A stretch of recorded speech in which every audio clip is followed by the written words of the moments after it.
Hello, my name is Tim Sanford, and I want to welcome you to the Miami Valley Preparedness Network, where we're teaching the skills of self-reliance living in today's culture. If you'd like to be a part of our meetings, you can go to MiamiValleyPreparednessNetwork.com or join our Facebook page, and you can see all the events going on there. Just remember, preparedness is not just an event. It's a lifestyle.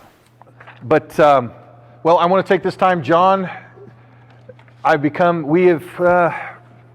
from probably the first time I think we started, well, the second class we had, John came out from Shooter's Paradise.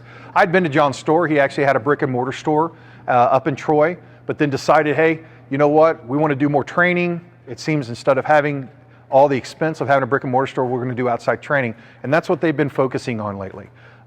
He still is a gun dealer. If you're looking for a handgun or a rifle, talk to John because he can still get those. He has it on his site. You can order them through him. Stun guns, I'm sure he's going to tell you about all this kind of stuff, but he has a bunch of things, but they're really focusing on training. Well, I got to know John. He came to one of our meetings. We asked him to come out from the gun show. They actually had a table next to ours, and we began to talk, and you talk to people, and we just had a camaraderie, and I got to know Tim. He was actually there, I think, Sunday, it was Saturday or Sunday, and seemed some of the nicest guys, and we just sat around, and they came to a meeting. I think it was our second or third meeting, and he opened up his arms and said, man, what do you need us to do? And I said, well, we need training. We need different areas. You guys can promote your business and let alone help the group. And so that's what he's here today for. He's going to be talking about home defense. Now, I'm sure you all will have questions, and you can raise your hands.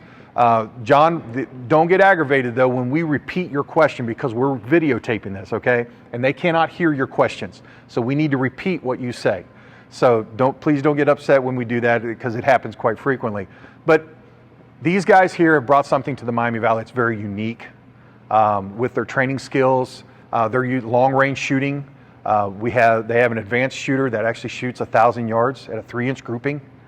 Okay, I don't know that. Myself, we won't even get into that. But that's pretty amazing. And I seen them from their skills from when we went to the training last weekend. Some of their skills are so advanced, and so that's why we brought them in today to talk about home defense. Think about your questions. Your perimeter, things like this. We didn't think about bringing a screen or a projection unit for this today. So he's going to go give you hands-on training, whatever hands-on skills to talk about. So let's welcome John Workman today. All right. And he's bringing my poor rifle up. Yep, took your rifle. My name's John. If you have any questions, just speak out. I like to communicate back and forth. I don't like silence. I hate silence. So if you got any questions, raise your hand. Let's make it happen. Speak up if you will. I am hard of hearing. Something about firearms kind of loses your hearing. I'm not sure what that's about, but I'm John. I've been a firearm instructor now for about 7.5 years. Just to give you a short bio, who I am, where I came from. I went to the police academy 11 years ago through the Miami County Sheriff's Department. Been on the Troy Police Department as a reserve officer for 6.5 years. I'm certified in all the NRA pistol stuff. I'm a close quarter combat instructor for pistol, shotgun, carbine, knife, hand-to-hand, pepper spray. I'm certified through Saber Pepper Spray. I'm certified to use taser, batons, monadnock, coup batons. If you're not familiar with that stuff, you need to look into it. That stuff's some great tools. I'm not certified in it, but I have instructors that are certified in it that can certify you. I've got instructors that are taser certified and can taser certify you as well. We're talking about home protection today. Can anybody tell me where home protection actually starts at? Mindset. What else? This is where you talk back. Property line. What else? It actually starts, as Tim said, in your mind, how your mindset is set up. The second place it starts at is actually how is your home set up? Is your house a soft target? What is a soft target? Can somebody stand out next to the road and shoot and penetrate your walls if they need to and hit you inside of your house? When I looked for a home up to where I live now, they had to be brick or block, period. There's no siding involved. There was no cedar shakes involved. I need something that's going to stop rounds. All right, so that's number one. Number two, how's your landscaping? Yes, your landscaping is very important. Big nasty bushes. If you got big bushes, they can hide in them. They can peek through the windows, find your habits. Does your bushes outside of your windows, are they thorny? These are all great deterrents. If a guy jumps in a bush, you're jumping right back out. Keeping them short, low profile, trimmed back to where, let's say you have a nice, beautiful bush, and it's nice and full. It's 4 or 5 feet wide, it's about 4 feet tall. But does it really need to be all the way down to the ground? Why can't you trim it up 6, 8 inches on the bottom so somebody is standing or crouching behind that bush, you can see their feet? These are all things you got to think about. Because if they're waiting for you to come home, where are they going to hide? As close either to the garage or the front door as possible. Yes? Like my rose bushes, I cut them off every year. I don't throw the branches all the way. I lay them right there. Yep. He cuts his rose bushes off every year and just leaves them lay in a flower bed. I mean, these are all just great tools. Lighting. How many of you have a light posted on top of your garage door that faces out? Or has something that's lit away from your home? All right. I personally got a theory about that. If you're pulling in your driveway, the motion sensor kicks on, 2 massive floodlights kick on, lights everything up, are you able to see your house? A bad guy's going to take advantage of that. Our special forces guys and everybody that's in the military, they are trained to stay in the shadows. That light kicks on, you now are casting shadows. So as you're pulling into your driveway, that light kicks on, they're now hiding in the shadows. Now you can't see the threat that's there. So why not put a post at the very edge of your driveway next to the sidewalk, focusing and lighting up the front of your house? And all these things take an effect. All these things, this is where it starts, is the mindset of how you think your house is set up. Can your house be penetrated? Can somebody hide in the bushes? If somebody walks to your front door, can you see them? These are all things that takes place. He could probably attest to this. A lot of the gang burglars are actually happen. One guy goes up, knocks on the door. You walk out, see one guy or a girl standing there. You open a door, then 5 or 6 of them jumps out of the bushes and come barging in. That's happening all over the place. So these are things you got to be mindset about. If you don't have a screen door in your front door, for whatever reason, I cannot get through my mother's head that she needs to put a screen door in the front of her house. She takes it off and doesn't want one. That's a great first line of defense, because if you open that door, that screen door is there. Let's just say it's locked. They reach up and try to jerk on it, it's locked. That's your first line of defense to go back and get whatever tool that you need to stop that potential threat. Any questions on the outside of the house? Yes? What if you're right on the sidewalk? What if you're right on the sidewalk? Okay. What's the best way to defend your home then? You have no barrier at all. Like we're actually right sidewalk street. Okay. Literally, as you're walking on the sidewalk, you can reach out and touch my door. It could be one of the things you put it in the corner of your house to where it lights up the entire radius of your house from one end to the other. So somebody comes up to your door or whatever, it lights all the way across, and then have it on the other side too, so it doesn't cast shadows only one direction. So you're lighting up both avenues. So that's a good question. Any other questions? Yes? Can you point your blinds down? Point your blinds down? Yeah, lights. Lights. Instead of out toward you, down on the ground. You can. A lot of people's got a mindset, well, if I'm in my house, I want to be able to look out and if something's moving and be able to see, 50, 60 feet out. Well, that's fine, but pointing them down illuminates everything with about 20, 30 feet from your door. That helps as well. And that'll stop from pulling in a driveway and getting blinded. A few years ago, me and a couple instructors were playing with the idea of low-level light shooting from a vehicle. And they said, well, you're in charge of the range this time. So being the person that I am, I go over the top. I actually built a garage door, mounted a light up there, a solar panel, and we went on range right at sunset, and flipped light switch, lights came on. Well, I can't see the target. It's not my problem. Engage the target. And that's when the process really began of the mindset of how is the lighting set up. So, any other questions on that?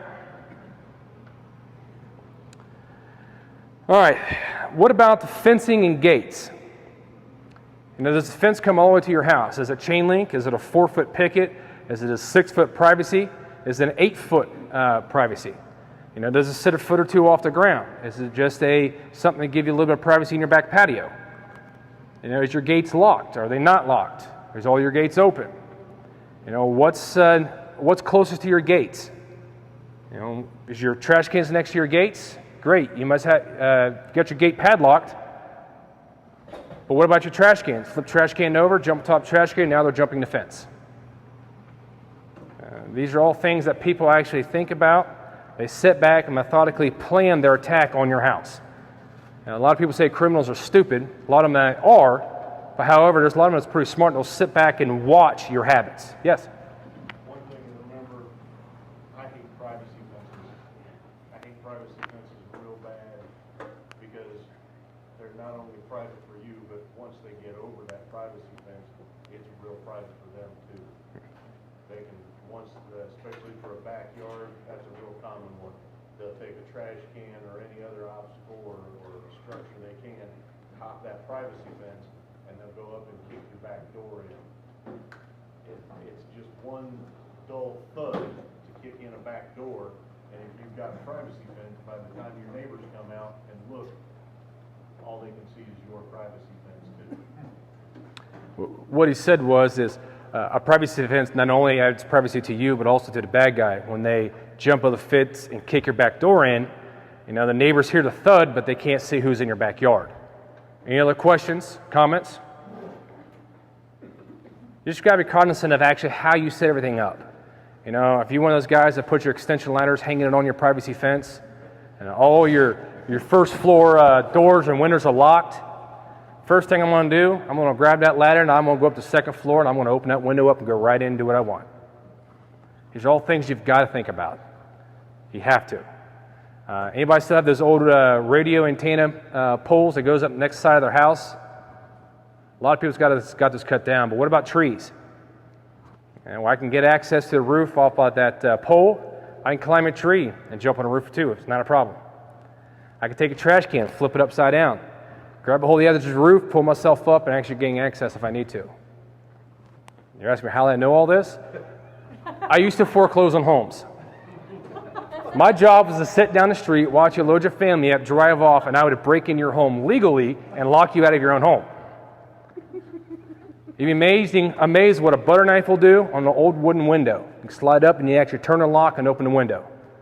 You can actually take a long flat screwdriver, slide up in a vinyl window, and turn the lock as well.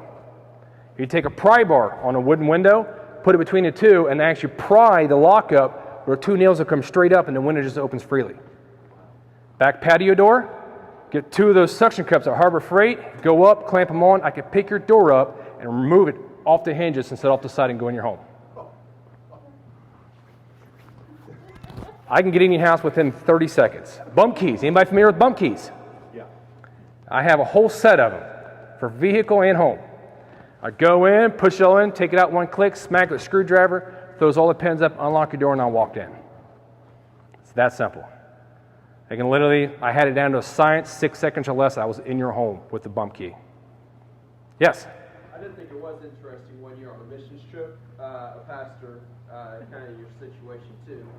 Literally, we locked him out, and he was like, that's fine. He pulled out the kit, and in the time that I could actually open the lock, he opened it. Yeah. So Having the ability to gain access to whatever you need, not for criminal, mischievous things, but in the sense of, let's say we have a tornado that wipes us out.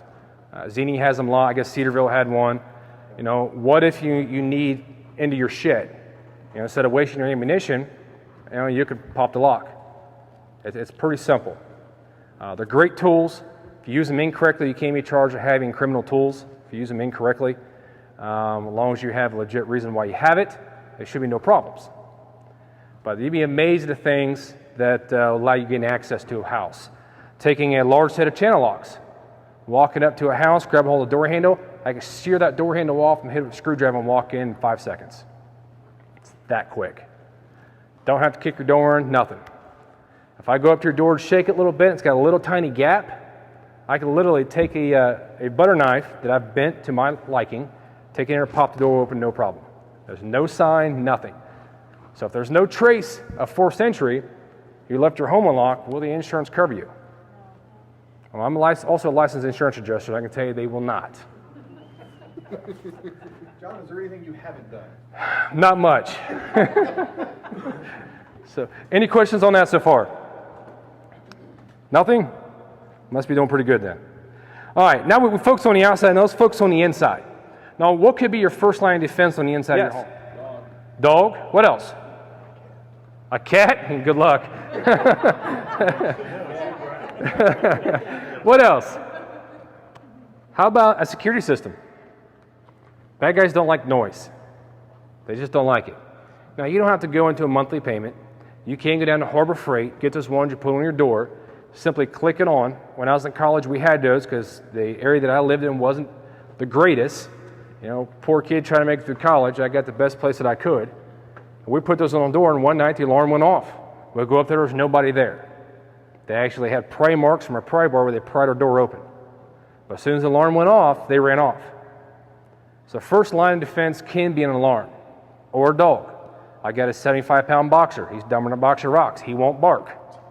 My cat growls. Although he will come in my room and nudge my hand, because we had a few neighbors that were suspicious, if you will, and they were coming up to my back patio. He came in, nudged my hand. I got up, and I followed him to the back door, and there they were standing on my back patio trying to look in. Just a couple of teenage kids. But first line defense is actually very, very important because that's your alert system. If you don't have anything that's going to alert you, then it's going to be almost too late by the time they get inside your house. Lighting is another thing. I'm one of those guys that I have a high electric bill. The reason being is because I will leave almost every light in the house on during the night. Because a well-lit house on the outside and the inside, nobody's really going to mess with it. So my front room is lit up, my kitchen's lit up, even my garage light is left on. You say, well, that's ignorant. Really? I can take a coat hanger, reach into the top of your garage door, grab a hold of that red rope, pull it, and I just lifted your garage door. 10 seconds, that fast. Try it. Go home and try it. You're all looking at me like I'm crazy. Try it. Try it. It's very quick, isn't it? What if you don't have a red rope? You don't have a red rope, then it can be knocked off tracks. I've done it. Yeah, it'd be awful hard on mine. He can't even open his door. You can't even open the door. Well, if you screw it shut, that's another thing.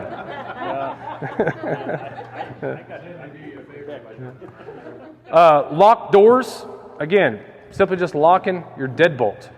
Because if you lock your handle and your deadbolt and they got bump keys or lockpick set, they're going to twice as much work. Yeah, they can easily pop that handle, no problem. They can shear it off, but anybody ever try to get through a deadbolt? I broke off a bump key in one time. 2 hours later, I'm still drilling. It was painful. You know, deadbolt can be your first line defense. Also, only as good as your jam, too, the door jam. Absolutely. Absolutely. Reinforcing your door jams is another one. You may. Double cylinder deadbolt is better than a single. That's right. Double cylinder deadbolt. They just break the wind out and reach in and clip them. Yep. Yep. That's why all my exterior doors are all solid steel, so they can't reach in. But reinforcing your door jams, you can actually pop your trim off. Take the insulation out on the side and actually put reinforced steel bars in there. Take 3.5, 4-inch screws and put them through and lag them in. So when they start kicking on that door, you not only have that steel plate, but next to that steel plate, there's actually 2 studs there. So you got one stud that goes from top to bottom, another one that's next to it that actually mounts to the header above the door. So they're going to be kicking for an awful long time. Now you can also get real creative and do a dead drop. It's kind of funny to see some of the SRT guys go up and start hitting a door and they're hitting a dead drop, and they hit it, and they hit it, and they hit it, and they hit it, and they hit it. Finally, they just break out the chainsaw and just cut the door in half. I've actually seen it. Dead drops are great, but in a high-stress situation, trying to get that dead drop off, it's not pretty. Your wife's not going to like it because it's just a raw 4x4 is all it is. But locks can be first line defense. Windows, locking your windows. Yes, lock your windows. I know it sounds silly, but lock your windows. I'd probably go to pull almost everyone here and maybe find at least one window unlocked. Well, I've got those little security tabs. Those security tabs, I can let it go up there, grab a little window, and break them. Pick it straight up and break them. You also can drill where your light bulb windows go down, you Mm-hmm. go and take a construction 16 penny spike, Uh-huh. drill them and slide in. on the Absolutely. side. Absolutely. You know, if you don't know they're there, they're jerking on it. Well, sure. And lock off, but they can't get the window to pass because the two 16 penny spikes has got it held. And they just pull right out to give you a little handle because they got two heads on. Yep. Putting the 16 penny nail in there so they can't pull it out. Absolutely. Yes. Another thing, if you are ever unfortunate enough to get broken into, go through and check all of your windows too. Because when they get in first and they take the quickest stuff, now they know everything else that's in your house. And a lot of times what we've seen is they'll go through and they'll unlock a window somewhere in your house and you won't expect that. And they'll come back again later to try that window. Or be careful who you let in your house. That should go without saying, but friends of friends should not be left unattended for any amount of time in your home because they will also do that if they're there as well. They'll go through, unlock a window, and then come back a day or two later. You have no reason to suspect that a window or anything has breached your security. What he was saying is if you're unfortunate enough to get broke into, sometimes they'll go through and unlock a window so they can come back at a later date and take the stuff they couldn't get. Because usually the first time they hit it, they're grabbing all the quick stuff. Now they get an inventory of your home, so they'll come back in a later day, either 24 hours, 48 hours, 2 weeks, try that window again. If it's open, they'll actually gain access to your home again and take the stuff that they actually wanted for the second time. I see another hand over here. All right, now let's get on to a little bit further here. Now, how to take action. Let's say you've planned everything, you've methodically placed everything out, you trimmed all your bushes back, and you pulled up all your bushes, put thorn bushes in its place, moved all your lighting, you reinforced your doors, you've done all this stuff. That's great. But when you need to take action, can you take action in the dark? How many can properly leave their bed and walk to your front door without turning a light on? Without breaking a toe?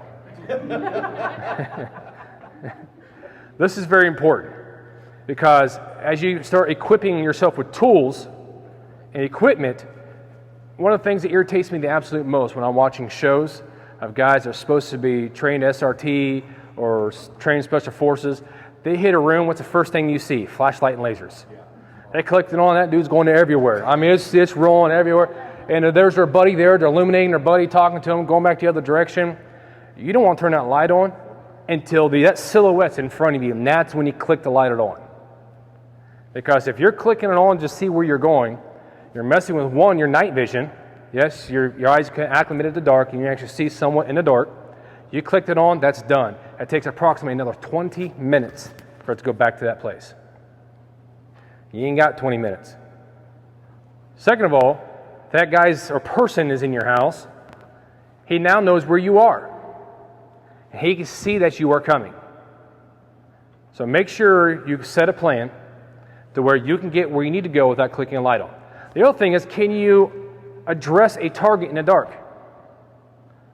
You say, well, I've never shot in the dark. Some things that we do two different things. One, we get welding goggles. We'll go to the range, have a range safety officer there with you, put the welding goggles on, flip the lens down, and it's like shooting in the dark. The other thing we do too is we actually take painter's tape or scotch tape, run it from one back end of our firearm to the front end, cover the sights up. And we just start indexing our target. Because if it's dark, if you don't have night sights on it, or if your firearm that has night sights on it has been in the safe for a week, it may not be illuminated. So these are all things you got to think about. Any questions on that? No? In my experience, they have been the best. Yeah. That's what about 90% of the law enforcement actually put on theirs, as the tritiums. Yeah, I've seen that.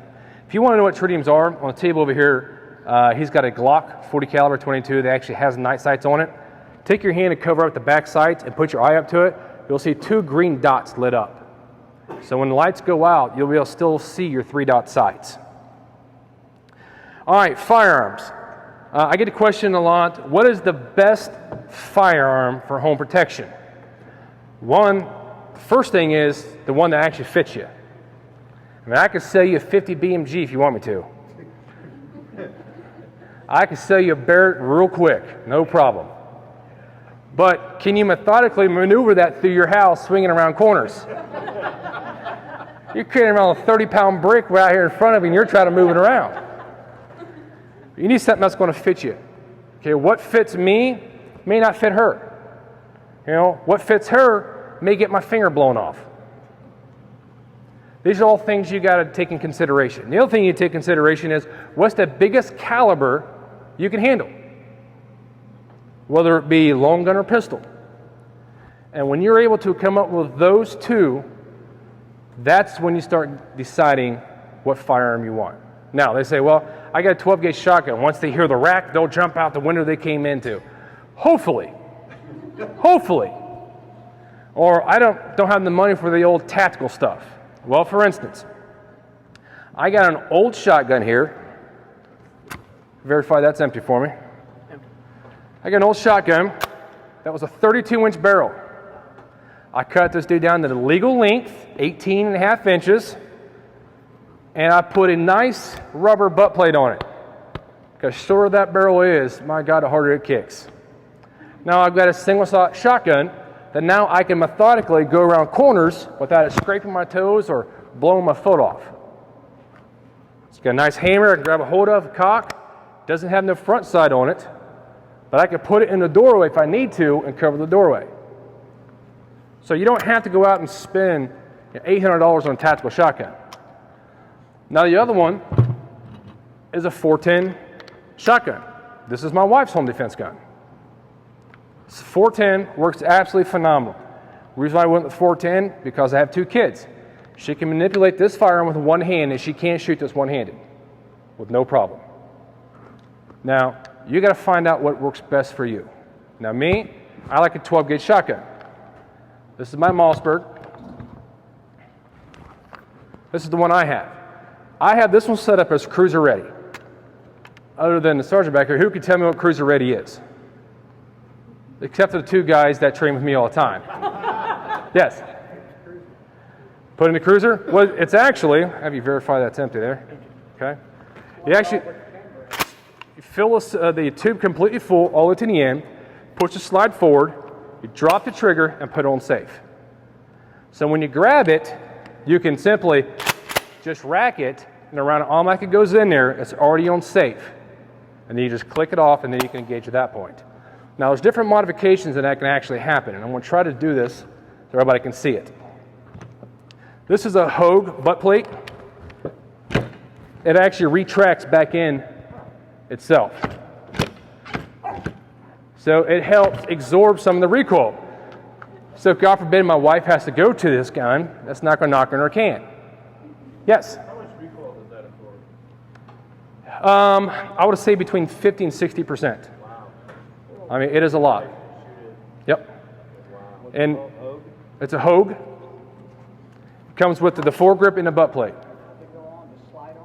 It does not. It's actually a screw that goes actually through here. You actually got to screw it back onto the receiver. Yeah, do you sell those, John? We do have those available. Question over here? Yep. How big is your wife? My wife is 5'4". I remember you're on tape.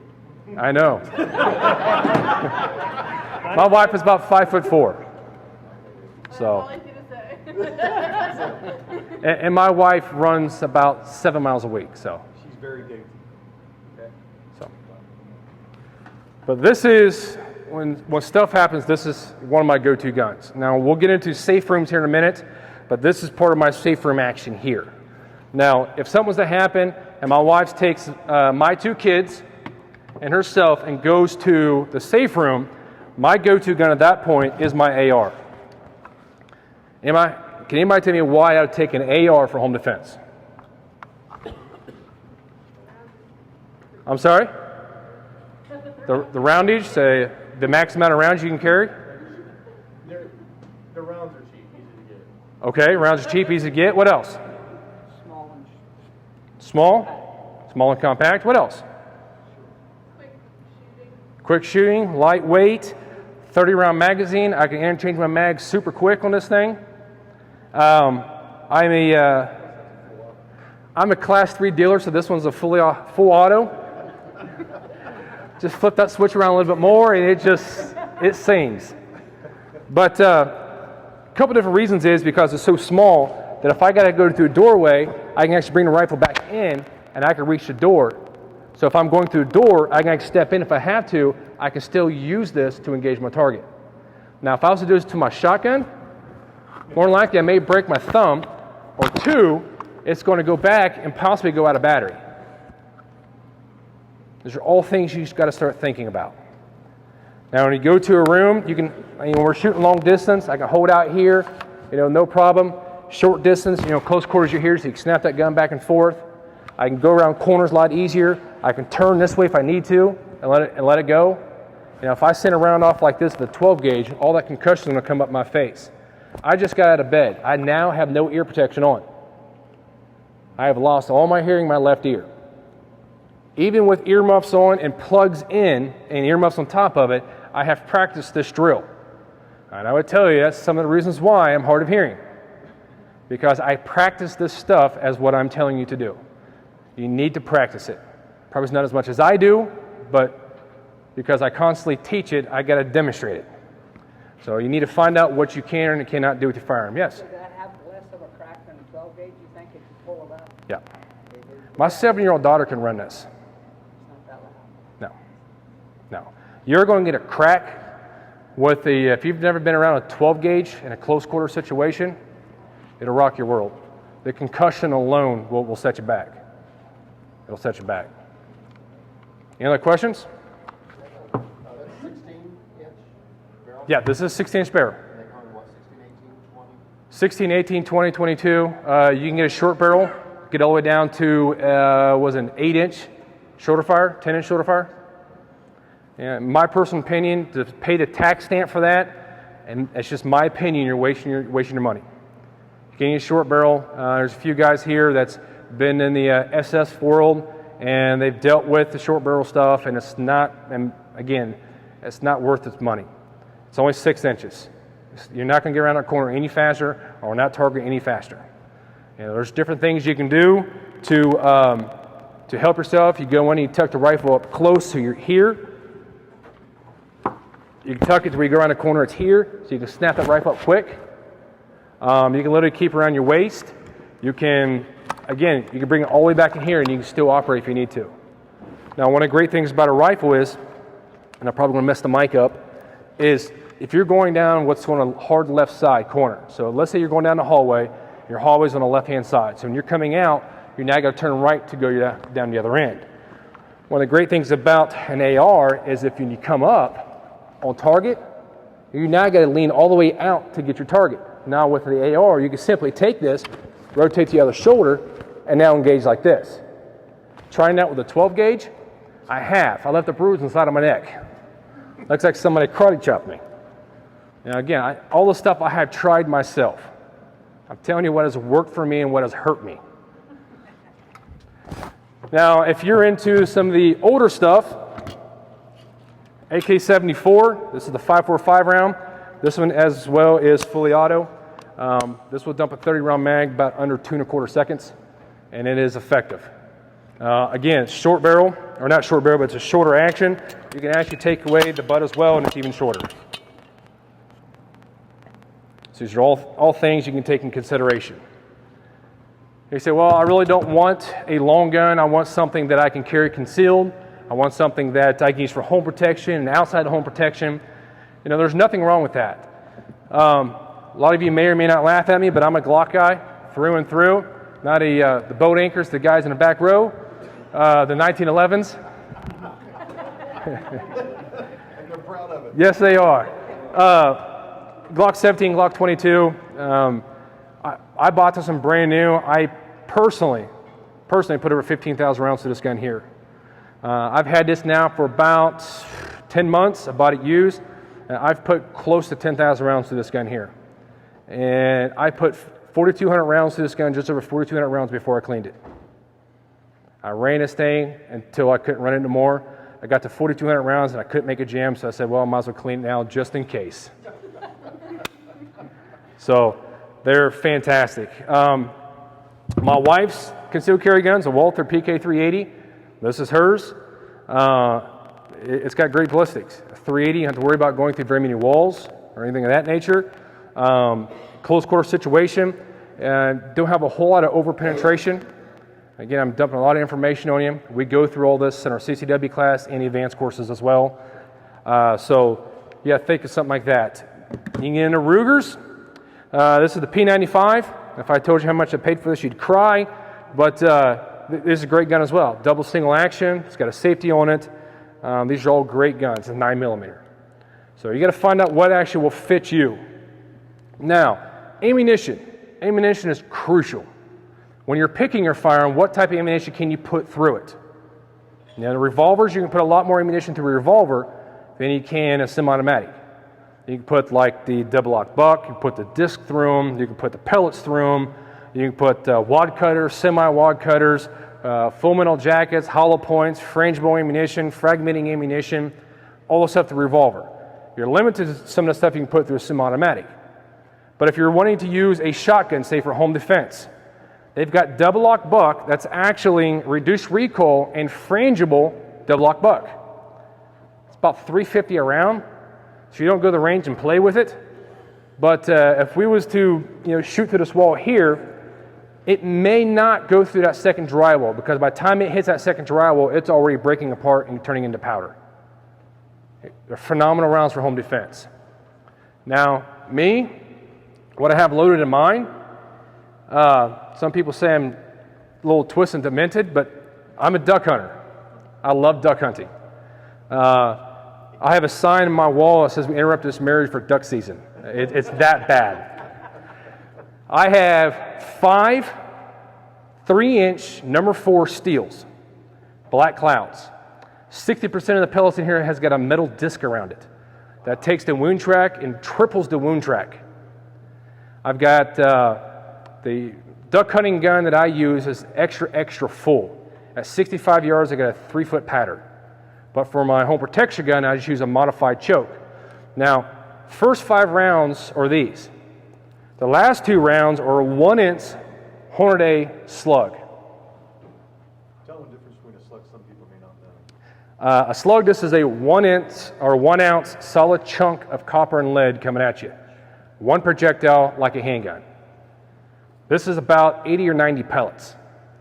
So most homes have got about minimal 20-foot hallway. These pellets are going to hit you about here. That's it. Now, if you're a coward and run and barricade yourself in my kids' room, my kids are not in there, that's what the slugs are for. I will punch through the door, the walls, and I will punch through the wall, the bed, and the dresser and still hit you. So those are absolutely great. Now, if we get into my duck hunting gun, 3.5-inch magnums. These are 3.5-inch versus the 3-inch. This one here is 1 3/4 of an ounce of double BBs. That's a lot of pellets coming down range at you. A lot of people say, well, I use birdshot. Get online, get on Google, get on the images and type in number 7 birdshot on person. You'll see emergency room photos that guys are just lit up with pellets from top to bottom, and they didn't stop. It didn't stop them.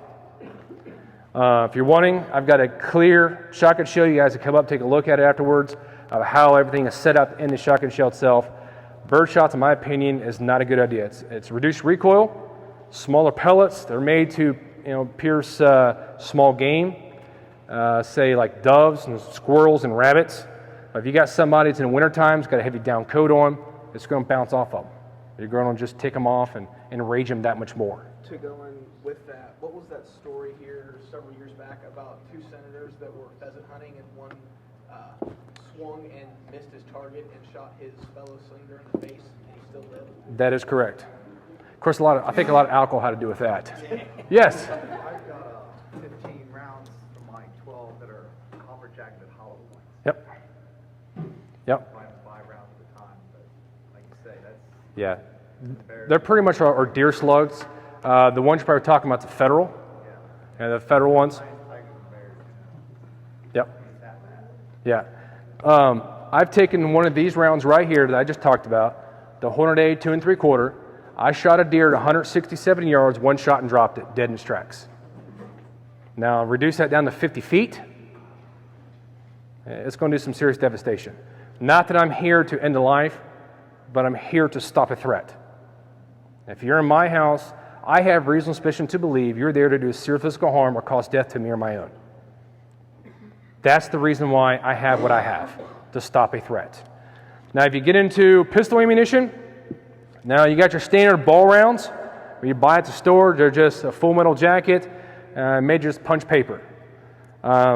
Getting into the self-defense stuff, I'm not going to bore you with everything. I'm not going to break out a PowerPoint of an autopsy of an individual like I do in my CCW class. I actually show you photos of an autopsy of a guy. I took 21 rounds, 11 rounds exiting this body. Fight lasted 3.5 minutes, and the cop still had to fight, put the handcuffs on him. You take my CCW class, we'll actually show you that, the statistics of the 40 caliber spear, gold dot, and all that. The market that I'm in love with is by Liberty Ammo. It's a 9mm bullet. It's a 55 grain bullet. It's solid copper, 2,000 feet per second. 40 caliber bullet, 60 grain at 2,000 feet per second as well. This stuff's absolutely unbelievable. For was a box of 20 was like 28, 30 bucks, something like that. Yeah, something I've seen. So you're looking at about, let's say, $1.10, $1.25 per shot. And these ones here are frangible. I lined up 6 milk jugs full of water. I went 10 feet away, hit the first one with a 40 caliber round, shot 15 feet off the table, and about 25 feet away from the table. And there was nothing in the second jug. Nothing. Now, I carry a 32 caliber a lot in my back pocket because the fastest reload is a secondary gun. So I carry that in my back pocket. This is a Glacier safety slug. It's a polymer tip with soft copper walls filled full of pellets. It kind of goes in, and once it starts hitting soft tissue, the polymer ball gets pushed back in, and therefore causes pressure and allows the pellets to actually come out forcibly. So pretty much it goes in and stays in. All right? You need something that's not going to over-penetrate, because what's on the other side of that wall? It could be your kid, it could be your wife, your grandkids, it could be the neighbor. What's the benefit to a frangible round compared to just an expanding? Upon impact, it starts breaking off. So if you hit the drywall, it starts breaking off. Now you get into the hollow points that actually will smash and cause bigger wound track. It's just not going to cause bigger holes to the drywall as it continues. So by using a fragmenting round, it starts breaking up and loses energy fast. So it dumps all of its energy on impact. So, yes? I was going to say, add on the hollow points going through the drywall and stuff like that. Sometimes it will actually, the drywall will clog the opening, and it will act like ball ammo and just penetrate even further. Right, right. Now, moving on, where to place my firearm? Y'all still hear me on the mic okay? Where to place your firearm? Now, a lot of people's got this misinterpretation that I'll put it in my nightstand. So if something happens, I can jump up and I can grab it. Well, the question is, how awake are you when you jump out of bed and your heart's pounding out of your chest because you hear that bump in the middle of the night? Can you consciously decipher the difference between an intruder and your kid coming in late after curfew? You know, if your kid comes down the hallway and you see a shadow and you reach over, you grab your nightstand and pull your firearm, and it's your son that broke curfew, are you awake enough for that? In my opinion, this is strictly my opinion, you need something where you have to get out of bed, physically walk a minimal of 6 feet away to where you can access a safe, pull it out, step back, and actually go at that point. Because, you know, if you think about it, by the time you get to the restroom, you're somewhat awake. So if you're jumping out of bed and engaging a target at that moment, who is it? Are you awake enough to realize that it actually is an intruder, or it's your grandson that just got in a fight with his parents and had nowhere else to go except for Grandma and Grandpa's house? and it's 10:30 at night. You've been in bed since 7. Yes? In a situation, I'm sure you've heard stories and stuff, do you have, obviously you think you do, but do you have time? Like, do you think it's a feasible amount of time to get to your weapon?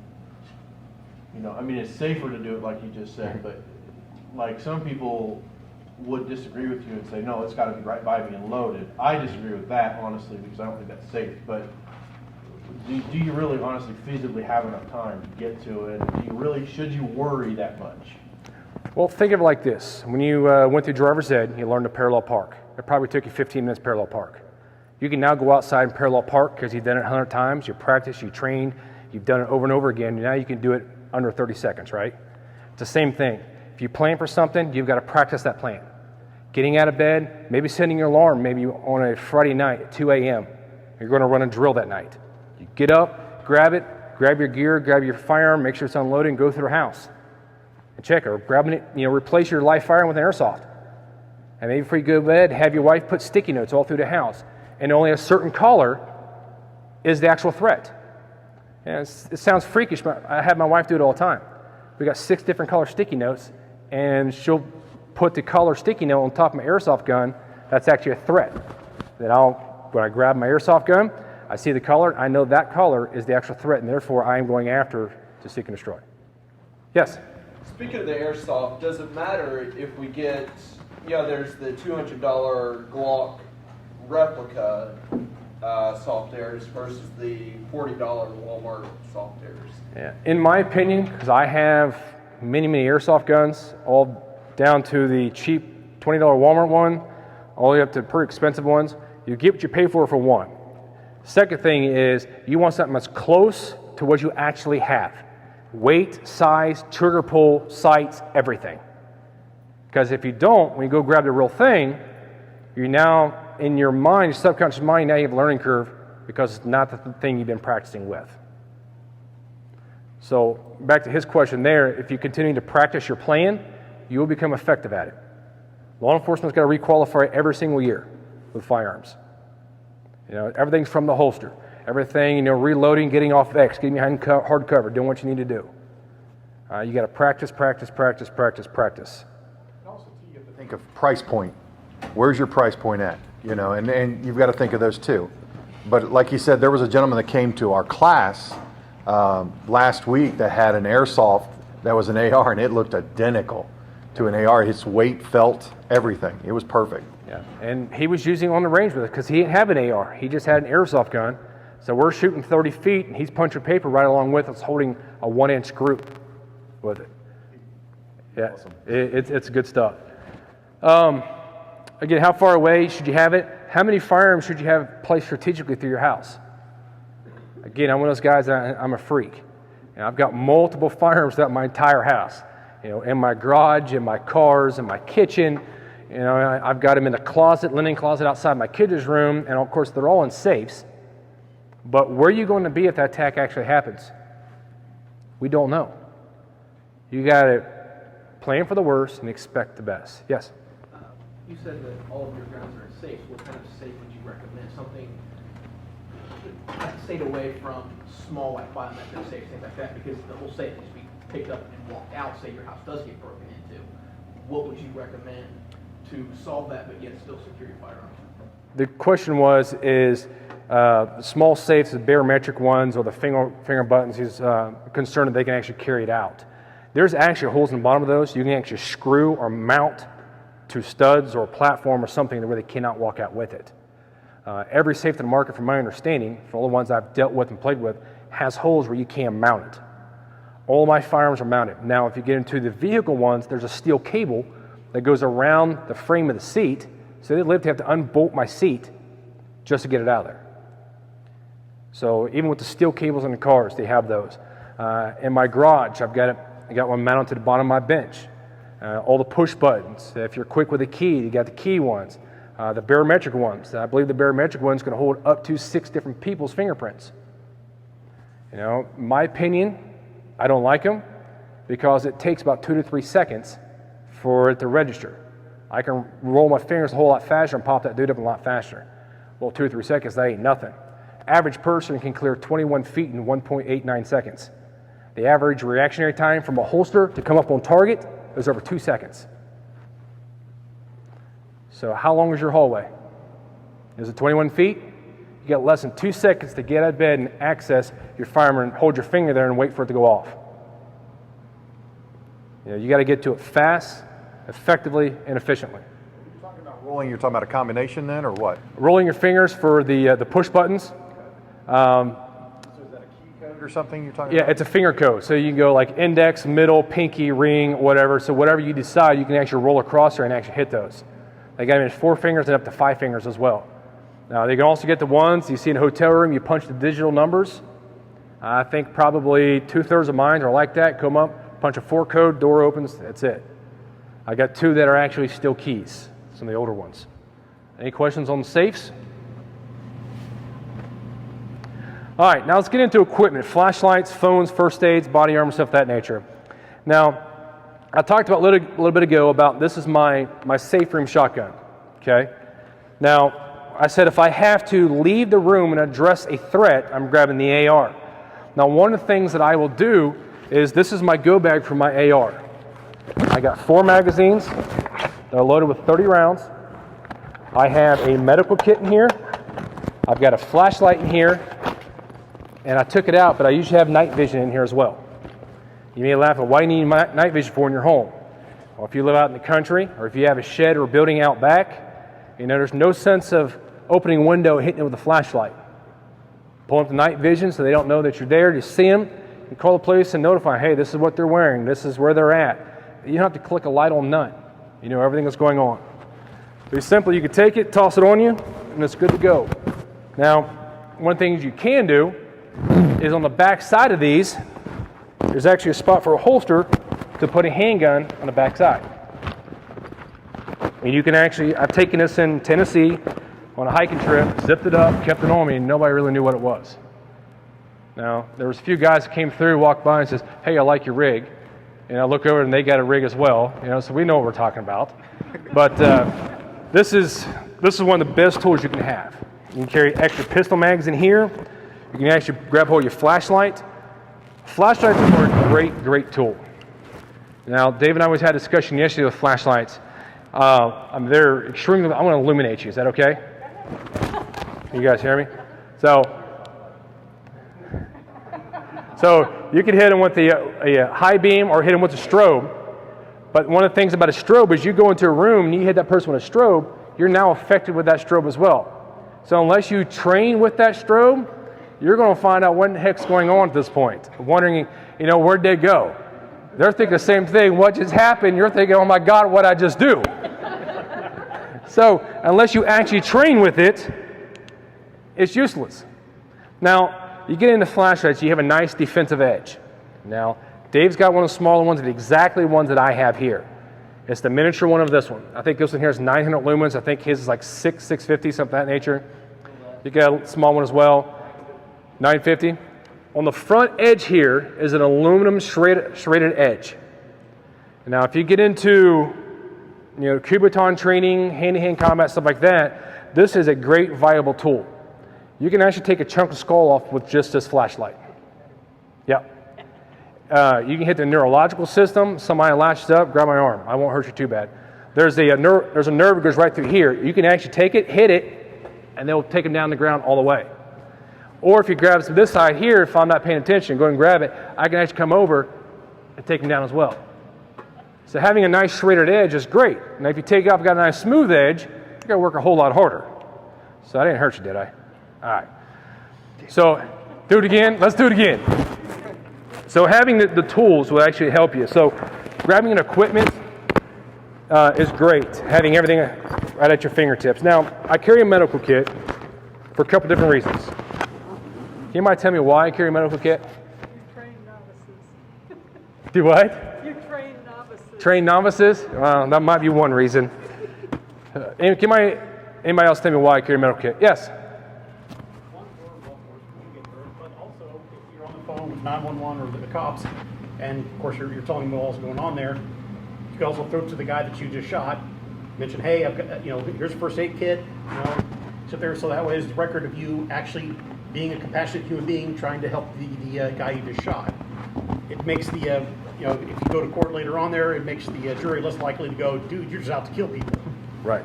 You must have had a very good instructor for your CCW class yesterday. That'd have been me.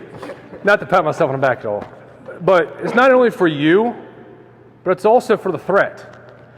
Because while you're on phone 911, your wife's on phone 911, and you take it and you toss them a medical kit, and now you're telling them to open it up, and you're telling them exactly where everything is in that and how to put it on, how to address the issue, and they've got it on 911, how does that make you look? Does it make you look like someone is going out and just maliciously killing people? No. It shows you as a human being that cares for a life, and now you're trying to render aid to someone that just tried to hurt you. Now, I'm not going to go there. But I was saying, you might have to block that one out. But these are all great things because I have tourniquets in there that's set up for me. That's to my thigh size. So if I have to, I can crank that on my thigh. I've got them set up for my arms. I can crank that on my arms and everything else. Thank you so much. So these are all great, great tools. So beyond firearms and ammunition, you need other equipment. A cell phone is very important. Now, I was late tonight because my cell phone was dead. I was driving around for 20 minutes aimlessly trying to find this place. So, having a charged phone is crucial sometimes to your survival. Now, having multiple different types of flashlights, I showed you some of the bright ones. This is one of the ones I take camping a lot. It's got blue, green, and red. They're actually fantastic. You can actually click on the red. It's actually SOS and Morse code. So if you're stranded somewhere, you can literally put it up. As the helo flies over with the night vision, this is going to stick out like a sore thumb to them. This one here, you can also hold it down, and it actually turns into a regular flashlight as well. So get plenty of flashlights. Again, this has got a defensive edge. There for a while, it's going to be a flashlight nut.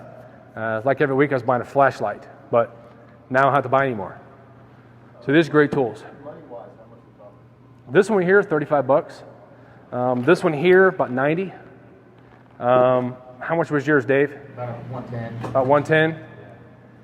So get something that's going to work. And I bought 2 of these. I have another one at home. The other one's beat up really bad because I'm one of those guys who will click on it and I will chuck it hard as I can. See if I can break it. I know. Are guaranteed for life. Right. They'll replace anything, gaskets, whatever. And that's great to have flashlights that replace for life or whatever it is. However, that guarantee for life is not going to help me when I click it, nothing happens. So I want to find out what its breaking point is. I'm very, very hard on equipment. Very hard on equipment. Because I'll buy 2, destroy 1, and have another. It irritates my wife to death. But that's what I do. Now, you guys, we do have a vendor, remember Practical Tactical, that's what he sells too. So you guys can get discounts to them too. Just tell them who you are and you're with MVP, just as Shooter's Paradise does. Body armor, okay? This is a great tool because the bad guys usually don't have this. Now you're one step ahead of them. They have a gun, they start cracking rounds, you've got an extra layer of protection. This is a level 3. This will stop all handguns. This is the level 3A. Now, I went a step further, again, because I'm a nut, and I got ceramic plates. This will stop at 308. So if the bad guy ends up getting a 308 for whatever reason, this will stop it. Now, one of the things that I have found in my study and talked with some of my friends that were SF, putting soft body armor in front of it will slow it down enough till it won't collapse your lungs. It will still hurt and break every rib in your chest, but you'll still be alive. Having body armor is huge. Having it next to your bed. Again, I'm set up for, if I have to leave the room, I have all my AR equipment across the front. I have different types of ammunition. I have stuff that's for hollow points. It's got the ballistic tips on them. I have the 62 grain green tip penetrators. And I have the soft points. So again, I have multiple different types of ammo for different situations. Now, if something was to happen, they jump in my car and kidnap one of my kids, it's going to dictate what type of ammunition I'm actually going to use to engage on that vehicle. Again, you got to train, and train some more. Going to the range once every 3 months, 4 months is not going to get you in a mindset or get you in the motion that you need to be in. Now, when it comes to training, you need more training, period. You need it. I'd love for you to all come to me, but even if you don't come to me, go somewhere and get more training. You need training. You've probably seen my article on Miami Valley Preparedness Group. If you took offense to it, I'm sorry. I was a little irritated for some of the questions I have had in the past, or comments rather. One of them was, well, I don't need any more advanced training. I now have a CCW.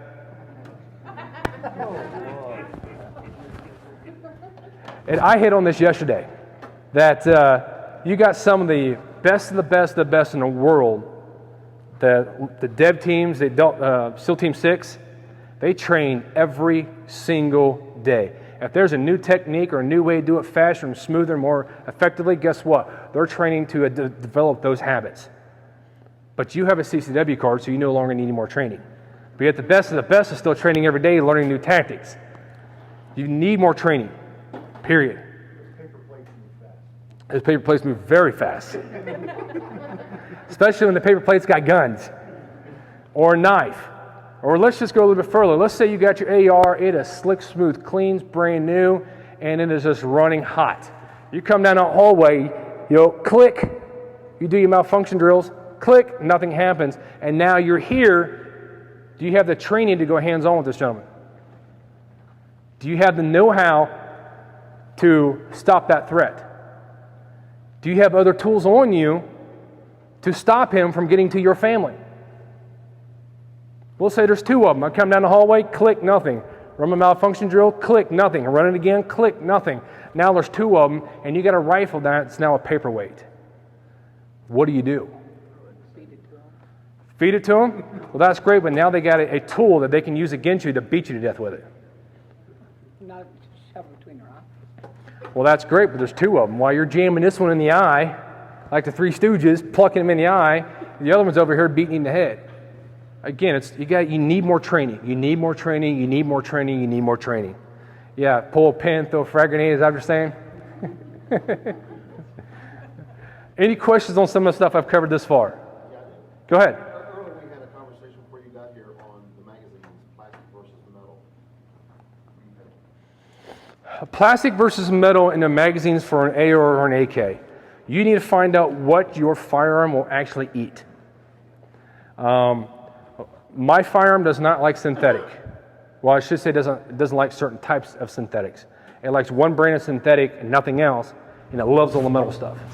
I got a buddy of mine, his gun hates metal and will eat nothing but synthetic. You got to find out what actually works in your gun. Again, that goes back to going to range, running your equipment. Now, if you're running defensive ammunition, you need to at least run a minimal of one full magazine of your defensive ammo. Well, that's expensive. It is, but your life depends on it. Because what if your firearm don't like that ammunition? What if it stovepipes every time? What if it goes up, it hits the feed ramp, goes up nosedive in the top, the slide comes forward and rams it in there, now it's stuck. So then you go through a malfunction drill and you feed it again, and then you get a double feed, and the first one's crushed inside of there, and now you need a vise and a rubber mallet to get it apart. So you got to know exactly what your gun is capable of doing. Question? My Mini's that way. I can't buy a generic clip for my Mini 14. It has to be a Ruger. Right. I tried a generic, and just like you said, go up there, do all kinds of weird stuff, jam up, everything. I stick to my Mini Ruger clips. They work perfect. Yeah. Those Mini 14s, getting the correct magazines for them is very crucial for them because they don't like aftermarkets. They don't like them at all. Now, if you get a magazine and it's causing malfunctions, right on there, training mag. Don't chuck it out, training mag. Because you go to the range, you're not sure what it's going to do. You now get a mag that you can train with to clear malfunctions. I mean, you already spent the money, use it to your advantage. Trust me, I found out last Saturday I had a bad mag. I'm running it, nothing happened. I got so frustrated, I ripped it out and chucked it. And Josh was like, hey, make sure you put training mag in there, but don't put on there what it actually does. I'm like, yeah, I know. All right, now you can look into, now we've set up, or talked about rather, how to plan for a night attack. What if it's a day attack? What if somebody kicks your back door in because they think you're not home and it's in broad daylight? Now you got to think of what type of equipment you're going to use, how fast you're going to move, where can you hide, because you can hide in the shadows of the dark hallway if you need to. Now it's daylight, you can see yourself and they can see you from one end of the hallway to the next. Now you're in a standoff in the Wild West of who's got the fastest 6-gun. How many remembers when there was a kid running fire smoke alarms tests at your home? Dad would set it off and you crawl out of the house and everybody meet in one location. It's the same thing when it comes to home protection. Nighttime and daytime. So you've got to have a plan of attack for both. Now, let's step it up a little bit and let's go into a safe room. Safe room's in a certain location of my home. I'm not telling you where it's at. I don't have all my equipment here because I had to leave some equipment behind for my safe room because my wife and kids are still home.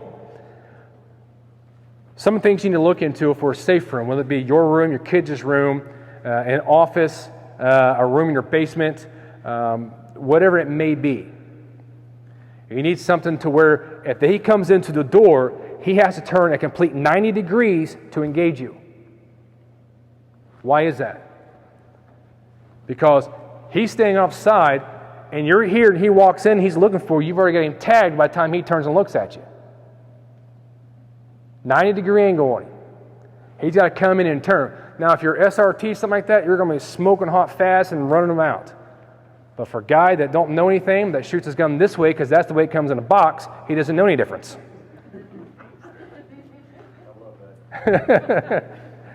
So being a 90-degree offset from where they are. Now, some things you need to think about in your home bag is some water, some food, because if you got small kids like me, my son gets up 2, 3 o'clock in the morning and fixes himself a cold hot dog. I don't know why, but that's what he does. I don't get up in the middle of the night and eat, but he does. Having snacks in there, they're going to get bored. They're going to get rambunctious. They're going to get loud. Shove stuff in their mouth, they can't talk. They'll keep them quiet. Having a little blanket in there with your equipment is going to help them cover them up, get them back to sleep. Get something to where they have a door wedge where you can put it underneath the handle and kick it in to where he can't push to that door. Now, if you have a hollow core door, how many of you has a hollow core door of their house? How many don't know what you have in your bedroom door or another room in your house? You need to find out, because you can literally go up and put your foot or your fist through that door with no problem. Now, we tried it one time. We actually went up and ripped the door off the hinges in about 15 seconds with our bare hands. Just walked up and just literally ripped it off. Yeah, that's the wedge right there. Let me have that, please. These are a great tool. Shut the door, put this under the handle. As you put it under the handle, haul off and kick it as hard as you can and wedge it under there. They're not getting that door open. You have to go up and rip this thing out just to get it off. And you probably will rip your door handle off. But it's for your safety. We actually tested that piece, Kathy and I did. We have wooden floors. I'm not sure how it works on carpet. Works fantastic. Does it? Fantastic on carpet. And I tried to kick the door in. Didn't happen. Did not happen. She can tell you, verify. We tried to push it in, everything else. Just got to make sure. Sometimes you'll have to lick your finger to put it underneath it, especially on the wood floor, to make sure it's solid. Kick it in. Nothing's coming through on that end. Again, this is where it comes back, practicing your plan. Go ahead. Walking cane. Yep. My front door. Yep. So I got 2 doors coming, a walking cane. I can do the same thing. Absolutely. I just put the walking cane up underneath the a kitchen chair. Opening the door, and I can't open the door. Yep. For those that are listening on the video, he talked about a walking cane. Put it on the handle, kick it in, does the same thing. A kitchen chair, a bar stool, all that stuff works the same. In my safe room, I have another line for the shotgun I have, another more ammunition. Double-lock buck and slugs. Again, another great line of defense. Now, one of the things when you get into having a safe room, now if you have someone that has penetrated your walls and that's actually inside your house, and instead of going out to them and engaging them, you barricade yourself in your safe room. Now, there's something that's very important, because when you're on the phone 911 and you don't know who that is on the other side of that door, and you start sending rounds, and now you just killed a police officer, in the state of Ohio, if you kill a law enforcement officer, it's automatically life in prison. What I didn't tell you in the beginning, I'm actually certified in executive protection. I've done multiple different events, we'll say, with bigwig, no names, this, that, and the other. It's my job to do all the advanced work. It's my job to develop safe rooms. My job to keep the family safe. There's three things I didn't develop that we use. We use a name, a number, and a color. One of the ones that I used a lot was 3 pink panthers.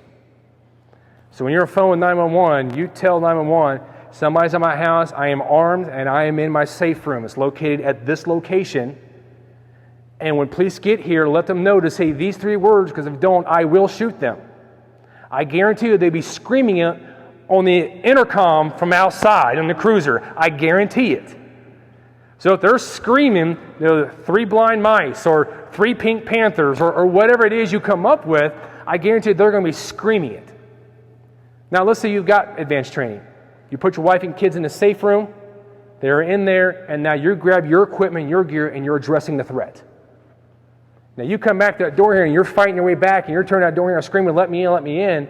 Next thing you're getting rounds behind you and in front of you because you didn't say the safe words. These are all very important to your development of your plan. You have to use communication. Now don't you be using a certain little knock or handshake or a little bump and a knee on the door, because when stress hits the fan, you're not going to be able to remember how to do all that stuff because the gun's in your hand, flashlight's in your hand, and you're throwing rounds down range. Verbalize. You can actually engage here and still verbalize. I did it with no problem yesterday. I have had no problem in range before while I'm shooting still giving verbal commands. Any questions, comments, concerns? Anybody want to pull the bullcrap flag on me? I'm all ears.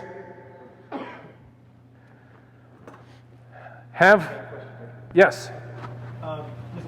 This goes back to the house stuff, or modifying your house. What if you live in an apartment? I'm not sure what. I've always assumed, well, if I live in an apartment, I can't really do anything physically to modify my doors and windows and all that kind of stuff there because apartment people yell at me. I don't know what I'm not sure what the stance is, and how. Well, I guess one I could ask the apartment manager, what can I do to my place? But I don't know. I generally always assume all these modifications you do to your house are pretty much inaccessible to me because I live in an apartment. First line of defense is your front door, especially in an apartment. Put it on the door handle, they're going to be kicking for a little while unless they actually kick through the center of the door. Putting dowel rods in all your windows will actually help as well. Then you got the question into what type of ammunition you get into. Frangible ammunition or fragmenting rounds is probably going to be your best bet.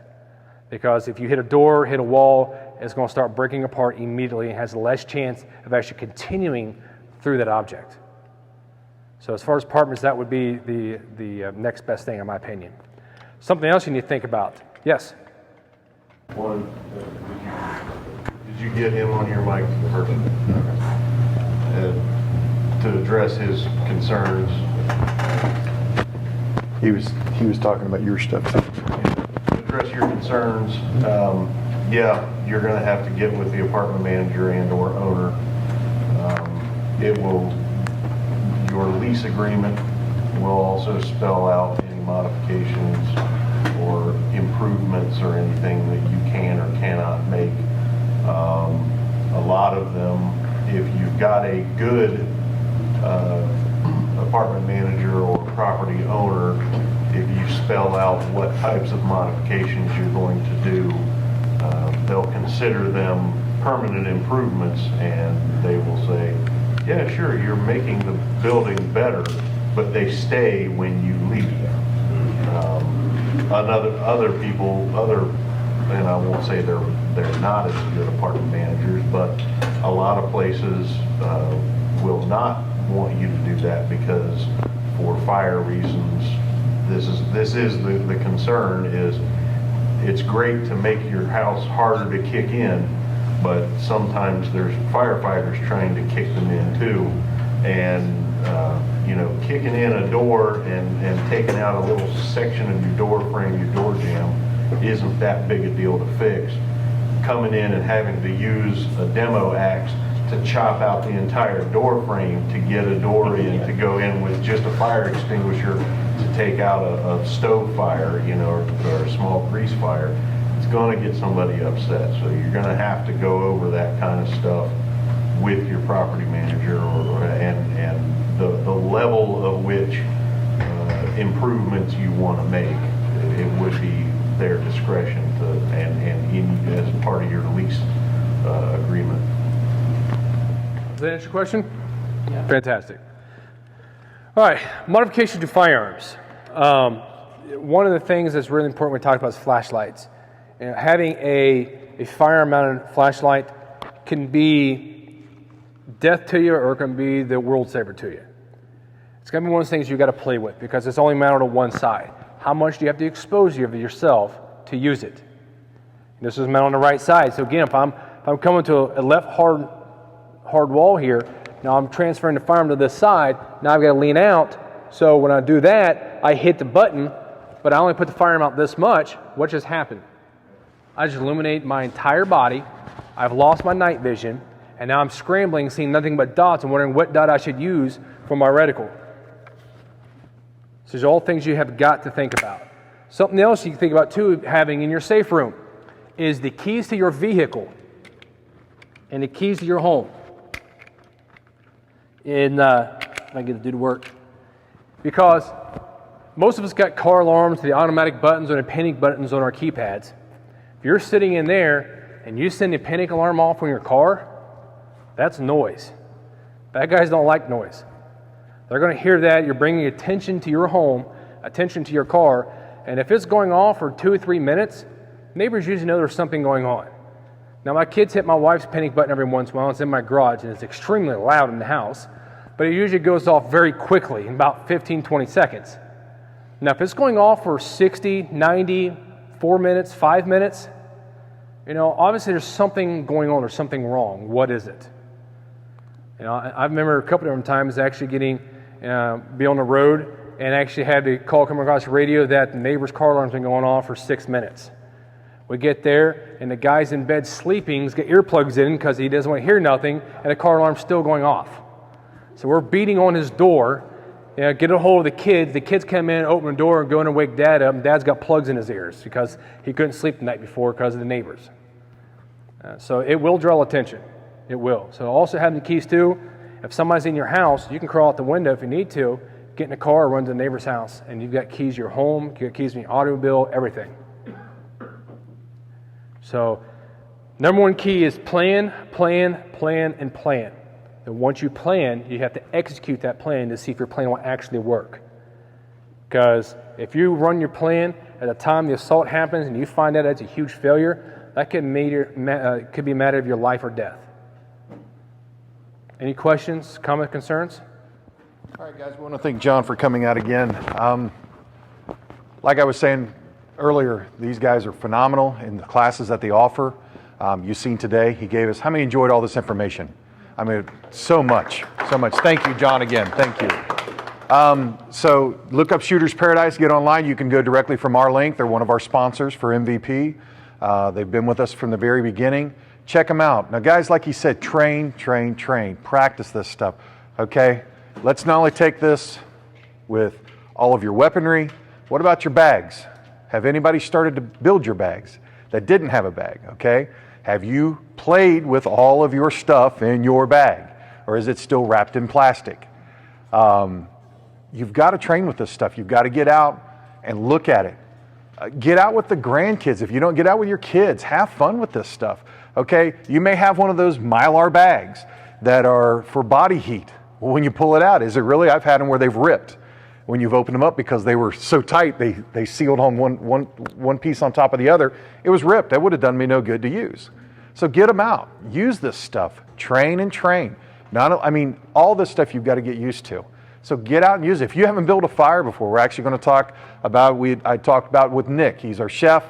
He's going to show how to use survival food, the basic dehydrated things like this. We're going to have a cooking class as far as looking to what to mix with it, what you can put with it. Even we're not going to kill a squirrel here, but we'll use some other kind of meat. It tastes like chicken, but we'll use that to mix in with some to really show what these things can taste like, because it doesn't have to taste bland. But how are you going to know unless you try it? Unless you try to do it yourself. Yes, sir. I can bring a squirrel and a rabbit. Okay. Dead, already stripped in. Already stripped down?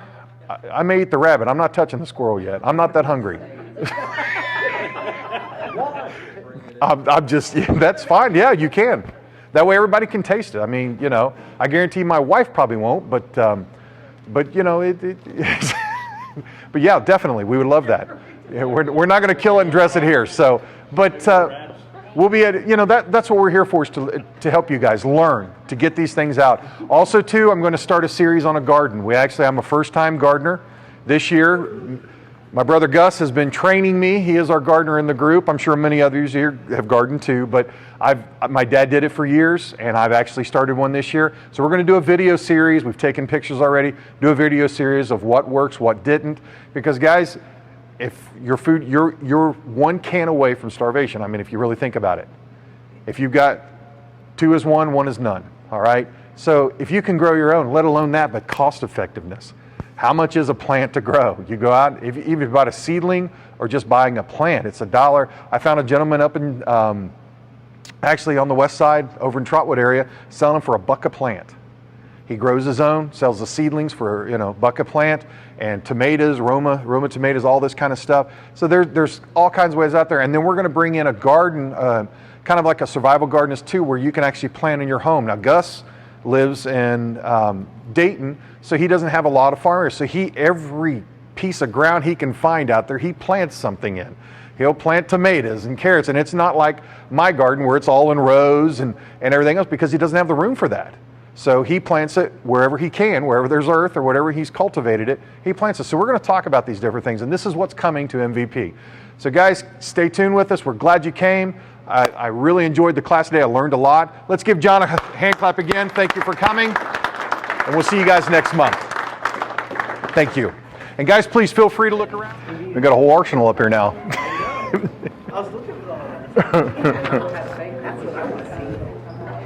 This one's fully auto. A lot of water, please.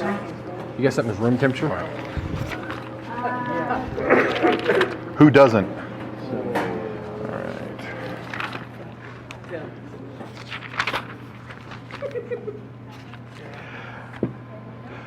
Tell him what you told me. No. Okay, Caleb, you're going to have to edit all this front stuff out, okay, buddy? I want to thank you for coming today to Miami Valley Preparedness Network. I know a lot of you have been here before. We have a few new members. How many here is on our website? How many's been on our website? Can you raise your hands? How about Facebook? Are you guys liked us on Facebook? Good. If you haven't, get on there and check us out. That way we'll keep constant communication with you guys. We want to thank you for coming. I've also, if you're new here, if you haven't filled out a survey, we'd like for you to fill out one so we can have your information, so we can actually put you on our email list, because that goes directly to you. It's not just Facebook, but it'll actually go directly to you. So please fill out the paper before you leave. Anybody get to go to the Ham Fest? Hamvention? We got one here. If you don't know what that is, that's amateur radio. That is one of the greatest forms of communication that we can have. It's sometimes the only form anymore. If you look at Hurricane Katrina, Hurricane Sandy, it was 4 or 6 days before they had any boots on the ground communication, except for ham radio. All the ham operators, they actually got people in, things like that. So this is a great way. It was a good event to go. I wished I would have understood more of it. We should have brought our tech guru, Mr. Caleb, because he would have been able to explain all that stuff to me. But there was some really good stuff. I did find a couple of people that actually know ham operation. They're going to come in and talk to us about it, give us ideas and things like that. I do have something to, we've talked to a couple of you today. We're going to need some type of communication, and I believe ham radio is the way to go. There is a company that's called, it's a Japanese or Chinese company, Chinese company called, it's spelled Wouxun, but it's actually pronounced Oshan. That is the name of the company. They actually make a handheld ham radio for $99. Now you can buy a bigger antenna to go further, things like this, but it is one of the most inexpensive ones I've seen out there, and it's very well put together. You can actually do, it could do police, fire, CB. There's marine use also too, so you've got all these channels plus ham. Now remember, you can have a ham radio and you can listen. It's not illegal to listen. It's just illegal to broadcast if you don't have your license. And the gentleman that's coming in, he'll be able to tell you how to get your license. It's pretty easy, some testing, things like that. So if you guys are interested in getting a communication device such as this, we are going to try to do a group buy. We met some people at the show. We're going to see if we can get a better price, if we can get maybe 6 to 10 people that would want to do this. And they do have accessories like earpieces with microphones, so that way if you want to keep it silent to yourself, if you're in a crowd, things like this, or anything. They actually have battery packs. You can charge these by car battery. You can actually use them for, you can use AA batteries in an extra pack. So there's multiple ways you can keep these things charged. And then if you have a solar unit, of course, you can charge your batteries from there. So it's some great stuff. We've done a lot of research on it. How many has heard of a gentleman by the name of Southern Prepper One? Has anybody heard that before? You guys need to get on and check him out. He's a website. I've gotten in contact with him. He is one of the staples in the community right now for prepping. This guy he's ex-Army. I believe he was an officer, and he's done a ton of prepping videos.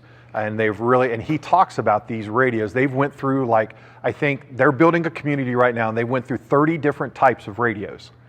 He goes from a regular walkie-talkie to the ones you buy at Walmart. They've tried those, all these kinds of things, and these are the ones they have stayed with for the last 2 years. He said they're incredible. The range is unbelievable as long as you've got repeaters. Don't ask me what that all means, but as long as they boost the signal, things like this, but they can constantly communicate with one another. So guys, if you're interested, we'll take your name and number. That way we can get a list of who's interested in getting some of these, and maybe we can get a bulk buy. So just see us at the table after the. Online it was $99, so right. Get a group, but you get a $75. Right. It was $99 online, and then of course if you want to buy the extra minutes you can, but we might be able to get a cheaper price than that, which really $99 for a ham radio is nothing. So it's really a great deal. I'm going to go through here. Did everybody get a schedule for us? We're going to put this online also too. A big one here is the Prepared and Spared Off the Grid Expo at Hera. Please come out to this thing. We're actually probably the godfather of the prepper movement. He started back before Y2K. How many remember Y2K? Okay, there was some things that happened, very small pockets, but he was one of the ones that had come out with his book. So he's going to be there speaking also. So they're going to have some good stuff up in the air.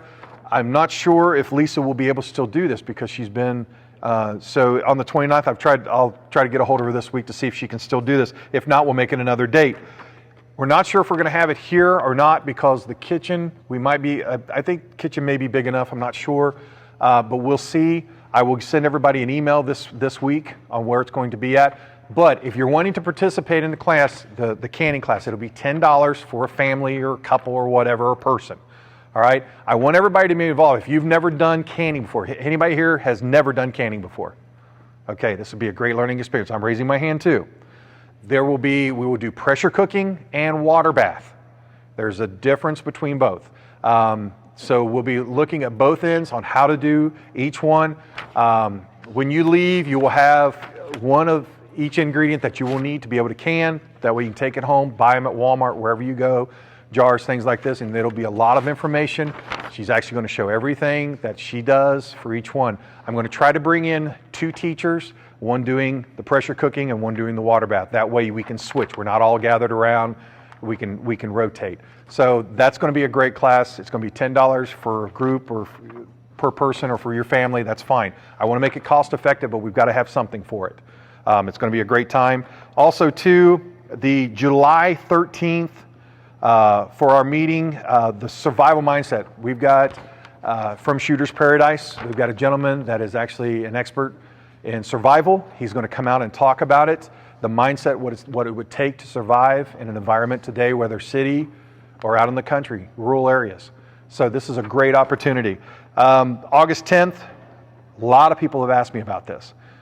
Alternative energy, wind, and solar. This gentleman is one of the top-rated guys around in this area for solar and wind. He actually builds solar panels for satellites. He's here locally from Wright Pat. He's going to bring in and he's going to tell us what we could do, and we can do our own. You can build your own. So, and they're very efficient. And also too, for those that are conscious of animals and birds and things like this, is not the prop style. It is horizontally. It actually goes horizontally. It goes at slow motion. It's torque that's producing your energy, not speed. So it's really neat, some of the things. He's even going to talk about hydro, all your different options. And then we're going to offer a class later on of how to build your own. So that will be a great class. So we'll have that later on, but he's going to talk about it, get people interested, and then we'll schedule it from there. September 14th, handgun and long range shooting. Now I have to say, has anybody read my last post about the gun training we did from Shooter's Paradise? Guys, I can tell you, this was an awesome time. You missed it. We had advanced handgun first, 4 hours of it, and then advanced carbine. To see my progress from when I first started, I've got the target. I should have brought it here today, but I've got the original target and then the end target, how much I improved within 4 hours, just on tweaking minor techniques. Tim was there. John, of course, was there. I cannot tell you enough. You don't realize how you will react under pressure. I mean, just shooting at the range and shooting a paper target is nothing. It is nothing. I'm telling you right now. Isn't that right, Sarge? It ain't shooting back. That's right. This is our Dayton Police Sergeant. There's nothing like, I'm telling you, the skills that you will learn at these classes, there's not an amount of money that really can compensate for that. So I'm telling you, they're going to offer other classes. I'm sure John's going to tell you about them. If you get a chance, set aside the time. They're well worth it. I mean, where can you get a gun class? I mean, it was only $100 just for the handgun course, and the carbine course was $100. Then they ran a special, if you got both of them, for $150. Where are you going to find that at?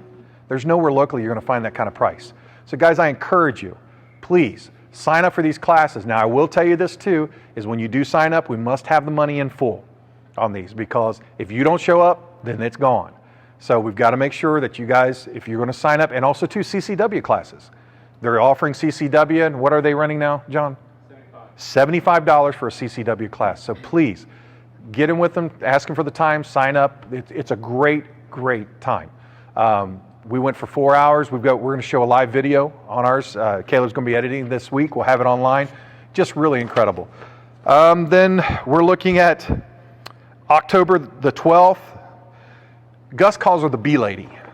She actually does beehives. And I've only met her on the phone. She sounds like a real sweetheart. She is going to actually tell us, and she said October would be great because of the fact that getting ready, you need to get ready the year before to start buying all your supplies. But it is an unsurmountable amount of honey that she gets. She's going to tell us how to do your own beehives. So she's going to tell us the logistics of it, things like this, the history of it, all this other. So we're going to be able to, once you leave here, you're going to be able to walk away with something saying, hey, this is how I can do it step by step. So if you're looking to do an alternative energy source, honey will stay forever. And then if they keep replenishing it. So this is going to be a great thing. Then we've got November 16th. This is a big one. Anybody here know CPR? Okay. Anybody here certified in it? That's great. We're going to be offering CPR classes. All right. The cost, I couldn't believe it. It's $20 a person. It's dirt cheap. $20 a person. What it is $13 actually for them, and then we have to rent the building. That's why we're going with 20. Okay. So $20 to be certified. Now I've seen them offer the classes, but not certification. You're looking at 6 hours. Okay. So plan your whole day. We're not going to have any of the vendors. We're going to have just the class itself because it's going to have to start right at 2 o'clock. All right. So put that out on your calendar. I must be paid by October 12th. So if you want to do that, make sure in the next few months, get me the money that we will have your name out, because if you don't have it paid for, we cannot have you in the class. All right. So please, and tell friends and family, if there's somebody at your work that needs or wants to know CPR, bring them. We've got some people coming from the church. I talked to him today. I talked to Pastor, said, hey, if some of the leadership need it, and he says, well, most of us have been certified, but there are a few new ones. They're going to be coming. So tell your friends and family about it. If they want to come, it's going to be a great time. December, we're not sure what we're going to be up. We'll let you know. But there's some great things coming up. We got some great speakers, and even next year we're looking at some different ones coming in. I've got is it horticulturist, I believe it is, who's he's got a master's in gardening, things like this. He's coming from Columbus. We have some local growers here too. So there's a lot of stuff, guys. And if you have any ideas, things like this, send them to me or let me know, and we'll see what we can research, especially on the surveys that you fill out. Definitely. Hello, my name is Tim Sanford, and I want to welcome you to the Miami Valley Preparedness Network, where we're teaching the skills of self-reliance living in today's culture.